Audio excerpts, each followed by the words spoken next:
everybody. Happy March Nutrition Month, National Nutrition Month. We are celebrating all of March with 3 virtual cooking classes, as well as a March Nutrition Month prize drawing. So if you're a Cone Health employee and you want to find out more details about that, check out the description below. So for those of you joining me live, this class is being recorded and will be available on the Live Life Well Employee Wellbeing YouTube channel. And so if you have questions or comments as we go along, please open up the chat box and I will keep an eye on your comments there as we get started cooking today. If you're watching on YouTube, leave us a comment down below. We'd love to know what you liked and what you'd like to see in the future. So my name is Kate Watts. I'm a registered dietitian, nutritionist with Cone Health, and I have the fun job of helping our employees live their lives to the best of their abilities in terms of well-being through food and nutrition. So we love to do interactive, fun, virtual things like this, but we are also doing things in person again. So be sure to check out conehealth.com/livelifewell for all of the fun events and on-site options that we have available this month and as we move forward in the year as well. So thanks for joining me on what is most likely your lunch break. We're going to go ahead and dive in. This is a super easy recipe, and so I hope that you try this on your own at home. We're going to start out by making our homemade tortilla chips, and then we're going to create a bean salad, basically. So it's called Cowboy Caviar, or you may have heard it referred to as Texas caviar. And this is just such a simple, easy dish that is such a crowd pleaser. So with all the game days and gatherings that happen in March, it is a really healthy, colorful, balanced option to have on the snack table for those game day events or really any get together. So we're going to start out with some corn tortillas. Now you can use flour, but corn tortillas is what the recipe called for. It's going to just feel a little more authentic, I think. And also, you know, corn is actually a whole grain. So this is a really great whole grain choice to incorporate into your day. So you can use a knife to cut these into chip wedges. I just have these small little tortillas, so I'm just going to cut them into 4s. I'm actually going to use a pizza cutter though, so we're going to get some nice straight lines. And so if you have larger tortillas, then you're going to want to cut them into 8 pieces. And so we're just looking for that very recognizable tortilla shape. Now I'm going to go ahead and put these onto my baking sheet, and then we'll add the oil and spices. If you're doing a large batch of these, so I'm just going to flavor them right on the cooking sheet, but or baking sheet. But if you're doing a large batch, you can also put these into a Ziploc bag or into a large bowl, and then drizzle your oil and spices and mix them together. Or in the bag, you would just shake it up and get it seasoned really good. Since we're not doing a huge batch today, I'm just going to probably just need one more. Show you how I would do it right on the baking sheet. All right, so we've got our tortilla chips, and we do want these to be spaced out so they're not overlapping because we want them to get nice and crisp in the oven.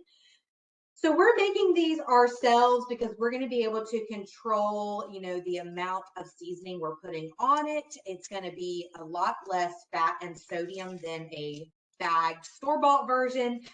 We are baking them in the oven instead of deep frying. So even though we are using oil, it's not going to absorb as much oil as it would if it was completely in a pan, being stovetop fried, or if you even have a deep fryer, if it was completely immersed in that oil, it's going to soak up a lot more of those fat and calories. So this is just a little bit lighter version, but it's still going to be really authentic and delicious. So we've got our chips, and now we're going to add our vegetable oil. Now you could use, if you don't want to use vegetable oil or canola oil, you can use like a grapeseed oil or an avocado oil. What we're going for here is just a really neutrally flavored or mild flavored oil. So olive oil would be okay. It's going to smoke up a little bit more in the oven, but it is gonna have a little bit more of a distinct flavor. So the recipe just calls for really mild flavored oil. So I'm using vegetable oil. I have a baster, so I'm going to, or actually I'm not called basting brush, I think is what it's called. So I'm just gonna brush on my oil, but again, you could drizzle oil over the top and then kind of move everything around with a spoon or a spatula to get it evenly covered. We are not gonna flip our chips in the oven, like flip them over, but you do wanna oil both sides. And again, I'm just going as light as I can just to cover the chips completely. And this is also, you know, you could go without oil altogether, but they're not going to crisp up quite as nicely. You could do a cooking spray, which would be a great option to really cut back on the calories in oil and still get a nice crisp. I would say that using at least a spray or an oil is going to help the spices really stick to the chips as well. And the spices are optional too. You don't have to put anything on these. They would be fine just like this, just depending on your taste preferences. I am going to do what the recipe calls for, which is just a tiny bit of salt, and then some cayenne pepper, which that's the spicy element. So use it to the degree that you want that punch of flavor. And then paprika. I think these are really good with paprika on them, and it gives it a little bit of color on the chips, as you'll see, which I think just is a nice touch for making them look like more than just cut up tortillas on a baking sheet, right? So we're going to do that. So I'm just going to quickly finish oiling up my chips here.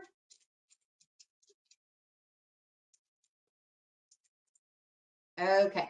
So now I'm just going to take a tiniest bit of salt. I'm just going to put a little bit in my hand, pinch, and just add a tiny bit of salt drizzled on there. And then we're going to do our cayenne. So I'm just going to do a little bit of this. And just kind of, again, if you were doing this in a bowl or a bag, you could measure out your spices and then mix it all up, shake it all up, get them nice and evenly coated. I'm just going for the hand poured look. So they'll all be a little unique looking. And then the paprika, I'm gonna go a little bit heavier handed on. And then I'll show you the nice color that we're getting on these. And then we'll pop them in the oven. Okay, so there we go. Ready to pop in the oven. Again, if this bothers you, like you could take your brush, go back over them, get them like nice and even like that, you know. I kind of like the like sporadic look of it, but okay. So we're gonna pop it in the oven. I've preheated my oven to 350. And then I'm going to put this on the middle rack and we're going to set a timer. It says to cook for 8 to 12 minutes, but to turn the tray halfway. So I'm going to go ahead and just pop these in and set a timer for 5 minutes.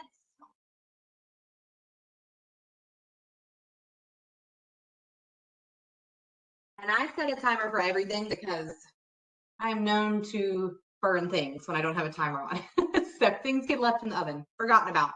I'm a multitasker, okay? I normally clean as I go, so got to set that timer. So we've got 5 minutes there. We've got a comment, might be easier to oil before cutting or use the cooking spray. Yep, absolutely. That's a great suggestion, Amber. So you could oil your tortillas, cut them up, might be a little bit quicker and more efficient. Love it. All right, so now that our tortilla chips are baking, we are going to start on the dressing for our Cowboy Caviar.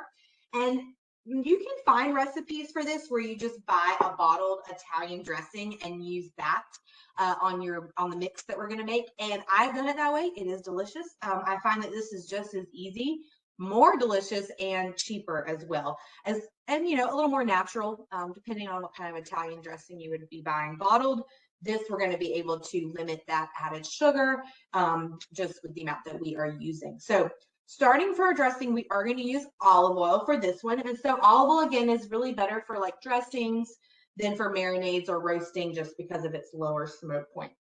So we're going to do a half a cup of that into our measuring bowl here. And then we're going to add red vinegar or white vinegar. I'm going to be using the white vinegar today, but I've done both. I like them both.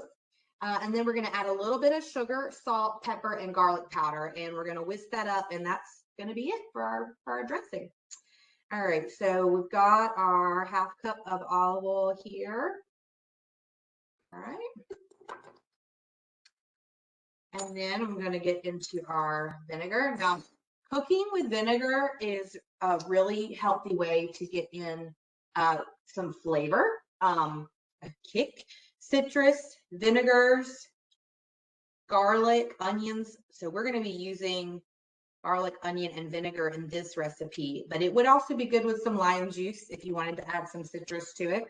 So I'm doing 3 tablespoons of this vinegar. All right. There's that. And now we're going to add in our sugar and seasonings. Grab this side. So we're just going to do a tablespoon and 1/2 of sugar.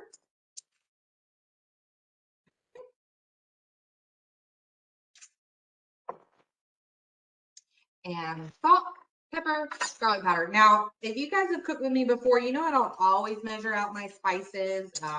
And you can adjust anytime a recipe has spices, you can adjust to your taste preference. So like I really enjoy black pepper. I tend to do more black pepper than recipes call for. If there are spices that you don't like, you can substitute out other ones. So this is the beauty of, again, making things yourself, is that you can play around with it, find what you like, find what your family likes, and just adjust it and play with it over time. We're gonna do a little bit of salt. So this is a 1/2 teaspoon of pepper, and I'm just gonna do a 1/2 teaspoon of salt. I'm not gonna do a full teaspoon. Okay. And our garlic powder. Now the recipe does call for cilantro today, and I personally like cilantro a lot. My husband thinks it tastes like soap, which is apparently a genetic thing. So let me know in the comments if you are one of those that you're not big on cilantro, thinks it tastes like soap. So I'm actually going to be using parsley for mine today. I think it works just fine in this recipe, although if it's your first time making it and you like cilantro, I would definitely go the cilantro route. But we're going to add that in later. We're actually going to add that in with the whole salad, not in with the dressing. So now that we've got our oil, vinegar, and spices, I'm just going to whisk this together, and then we're going to set this aside. And while we put our caviar together, when we're done, then we'll drizzle it over the top and mix it all together. All right, so moving on, we are going to pull out our bowl for our caviar. Check, we've got a few more seconds before we flip our tortillas. So I'm gonna grab, I've already drained and rinsed my can of black-eyed peas, black beans, and sweet corn. So I went ahead and did the canned corn as well, but you can do frozen or fresh. You could do the white corn. I've gone with the sweet corn like the recipe says. And then I've rinsed them all really well, and also have bought low sodium and no salt added versions where possible for this recipe. All right, so I'm gonna go ahead and turn our tortilla chips, and then we'll get those beans.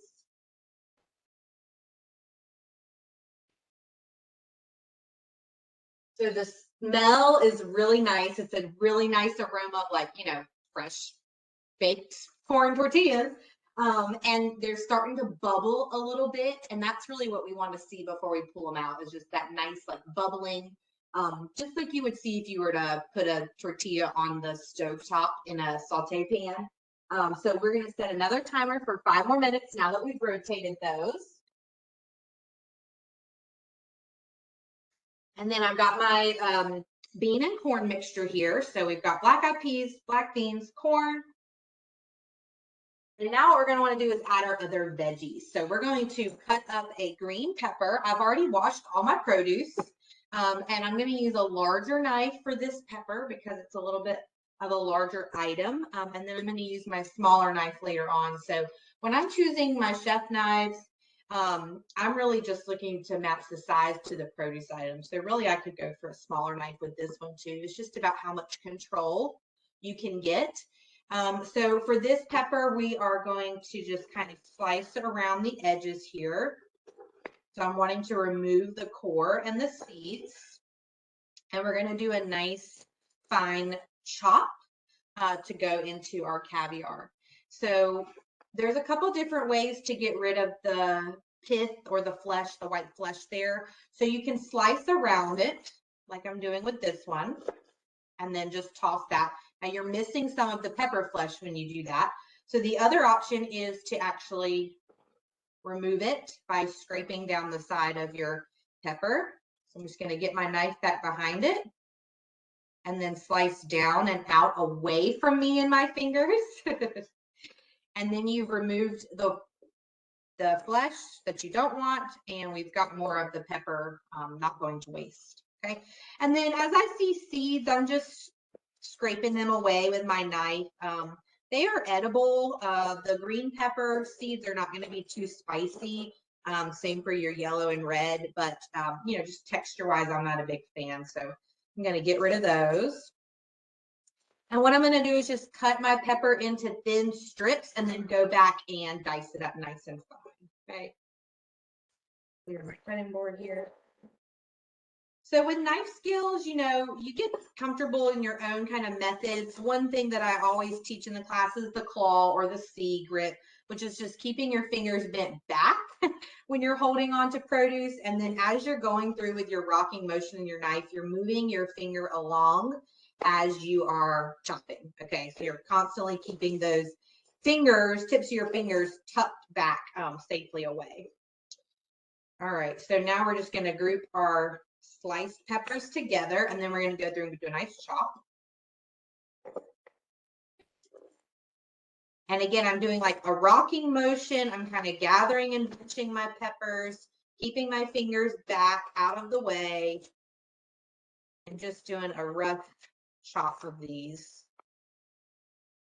You can buy some pretty fancy kitchen gadgets if you're not into chopping and cutting. I actually find it really kind of therapeutic, you know, when I have the time in the kitchen uninterrupted without my kids running around asking me for a million things. You know, I love it. I love to take the time to do this. If you don't have the time, you can buy them pre-washed and chopped. You can buy frozen. It's already the pepper and onion blend and it's already cut for you. So there are ways to save time and effort when it comes to chopping. But personally, I think it's a really just, you know, I don't know what it is. It's like, you know, a hobby, a craft, an art form. Okay, so we've got our peppers in there, and now we're going to move on to our jalapenos. So for jalapenos, I don't want the seeds. These are going to add significant amount of spice. So I'm going to roll my jalapeno, and you're going to hear it kind of crunch against your chopping board. And that's just loosening all the seeds in there so that when I cut it open, it's going to release quite a bit of those. In fact, you could cut off the top, maybe a little bit more, and almost like dump out some of those seeds. This has a lot of stuff going on in the middle, so yeah, there we go. So we're going to get rid of all these seeds. I'm going to cut this down the middle. Now you can omit the jalapeno if you don't want spice at all. I'm just using one. If you like it really spicy, you could go for more. See, there's all the seeds there tucked at the bottom. Knock those out. All right. And then if you don't use jalapenos that often, any kind of spicy peppers, you want to be really careful cutting these with your bare hands, making sure not to touch your face or your eyes afterwards. I've made that mistake. So I'm going to wash my hands after chopping this one. And even then still going to be very aware of like touching my face after this. So. All right, so there's part of our jalapeno done.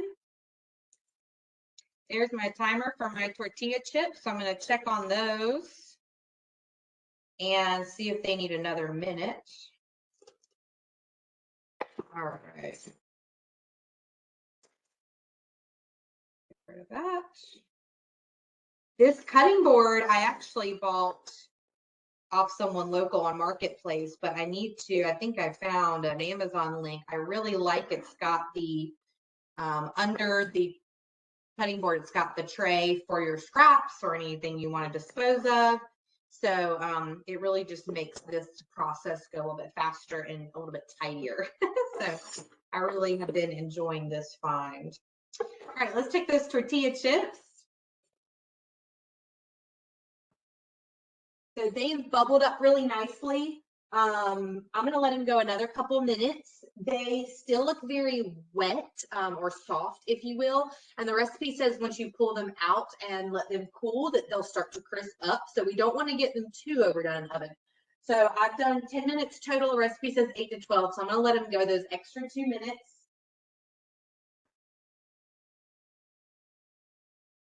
And then we'll pull them out. All right, so we've got onion and tomato to go into our caviar. So I'm going to start with this onion. It says 1/2 of a small red onion. So I'm going to go ahead and cut it in half and then pull off some of the outer peel there. So I cut mine in half with each of the stems or the top and bottom in the center instead of cutting in half this way through. And that was on purpose. So now what I'm going to do is cut in half through the bulb and I'm going to lay it flat. And so to get a really fine mince, we're going to peel off the rest of the outer papery peel. And then I'm going to slice it while it's still attached to the bulb end of the onion. So that's going to kind of help me keep it together, keep those thin slices still together. And it's going to make it a lot easier to go through and mince it afterwards. Okay, so I'm going to, here's my onion, go through and slice, but not all the way through the bulb. Okay, so it's still connected there.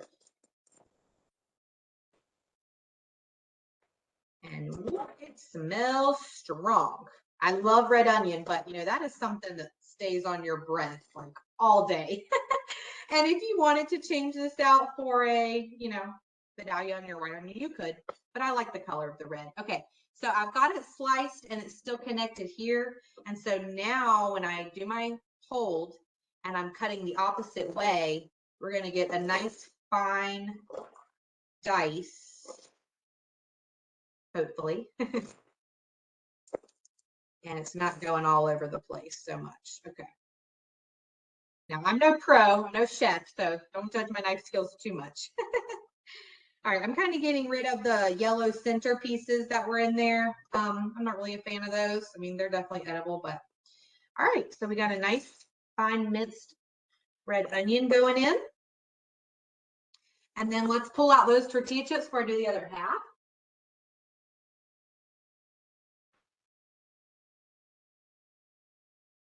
Okay, these smell great. So I don't know if you can see where they've bubbled up some. All right, and they are crisp to the touch, but not burnt. The edges have started to come up, and we're gonna let them cool, and they're gonna get even crispier, I believe. All right, let's do the other part of this onion. Y'all let me know if you have questions.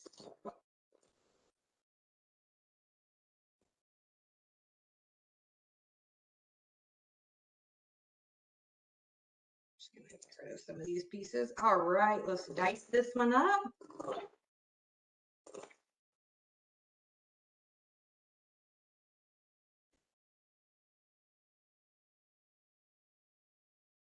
A few larger chunks in this one. I'm gonna just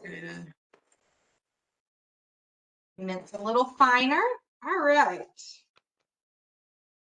Last thing is our tomatoes before we add our dressing. So I'm using Roma tomatoes. The recipe says you can also use like your grape or cherry tomatoes. So I'm just going to go ahead and do 2 small ones. If you were doing the grape or cherry tomatoes, you probably just want to half or quarter them depending on the size of them. I said I was going to switch to my smaller knife and I never did. So we're switched to it now. For the Roma tomato, I'm just going to dice it. And so I'm going to take off the top and the bottom. And then actually a trick that a chef showed me for these tomatoes that, you know, are really juicy inside and can kind of fall apart on you when you're trying to dice them. Generally, I would cut any produce item, once I've cut it in half, I would put it on the flat side down and cut it so that it's not rolling around on me. Their trick for tomatoes, though, is to actually do the opposite. And so to cut into the flesh, and again, we're going to do that kind of rocking strip motion. And I have found that while it's not perfect, it does kind of keep the tomatoes a little bit more intact. Okay, so, and then I'm just going to dice it from there. I'll do this one again, put a smaller dice. I do really love the flavor of Roma tomatoes. I mean, you can't beat an in-season tomato out of the garden here in the South during the summertime. But when we're off season, I do tend to go for the Roma tomatoes. Right. So this recipe, you know, it's great as an appetizer, as I mentioned, or a snack. It could also be used as a side dish to a meal. You know, it would go great alongside like tacos or enchiladas. And then also, I think that if you wanted to make it more into like the base of a meal, you could do this over salad greens. You could do this over like rice or quinoa and make it into more of like a dish. You could add additional protein.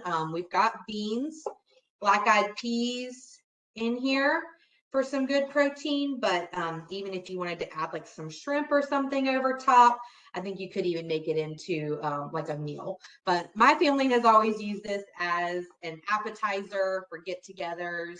And again, I just really feel good about getting some vegetables on the table, a vegetarian dish on the table, just for some variety when, you know, the other things that we're providing may not be quite as healthy. All right, so, and there's really no method to what I'm doing here. I'm just dicing up the rest of this large Roma tomato. Okay, so that looks good. All right, we're going to now just mix this salad and add our dressing on top to combine. So let me clear my workspace here. Right. Okay, everything just gets dumped in a bowl. It really can't be much easier than that, right? Okay, so we're going to drizzle our dressing. And actually, I think I'm gonna go ahead and add my parsley first. So if you were doing fresh cilantro, we would chop our cilantro. It calls for 1/4 cup. When you're using something like these already chopped herbs that are dried or fresh, you always want to check the container for how much to use in relation to what your recipe is calling for. So this is saying that for a tablespoon of this parsley, that would be equivalent to 2 tablespoons of fresh parsley. So basically, I'm wanting to use half of this than I would what's in the original recipe using fresh. So the original recipe is a 1/2 cup of fresh cilantro. So I'm going to do 1/4 cup of this already chopped and dried parsley flakes. Okay, so we're going to sprinkle that over. And then we're going to drizzle our dressing. And you maybe want to whisk your dressing one more time before you put it in there. The other thing is, while you're making your salad and you've already made your dressing, I recommend putting the dressing in the refrigerator. And actually, this recipe says before consuming your caviar to keep it in the fridge for 30 minutes or so. And that's just to let all the flavors, you know, get soaked into those veggies and beans and just let everything kind of blend together. And you can keep this in the refrigerator really for like probably 4 or 5 days. You're really just making sure that that fresh produce is staying fresh.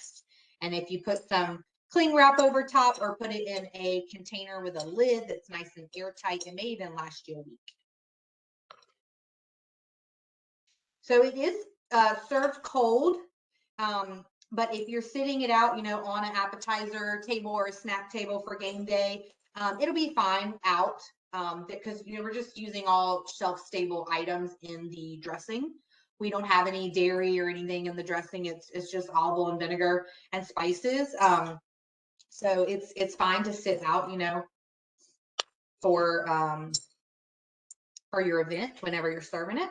Okay, so all mixed together, we've got a lovely, colorful blend. So I'm going to serve us up a little taste here as we wrap up the day. Thank y'all so much for joining me. Let me know if you have questions or comments. These classes are only 30 minutes, so they go really fast. I'm trying to choose really simple recipes for us. So let me know how you're enjoying it so far. We're going to put some of our tortilla chips on here.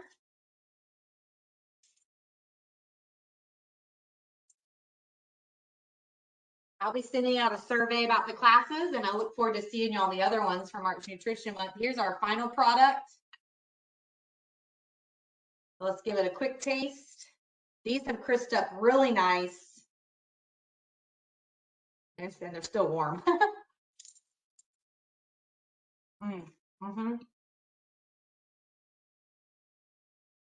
It's really good. Really fresh and bright flavor. If you're not big on vinegar, you may want to cut that down a little bit. I like it. I think it goes great with the jalapeno, the tomatoes. Fresh cilantro would be so good in here. These are actually got a little bit of a chew to them within the crunch. And maybe you actually wouldn't cook them quite as long next time. But really tasty. Good little spice kick with the jalapeno. Hope y'all try this at home. Hope you have a great rest of your day. And I'll see you next time. Thanks.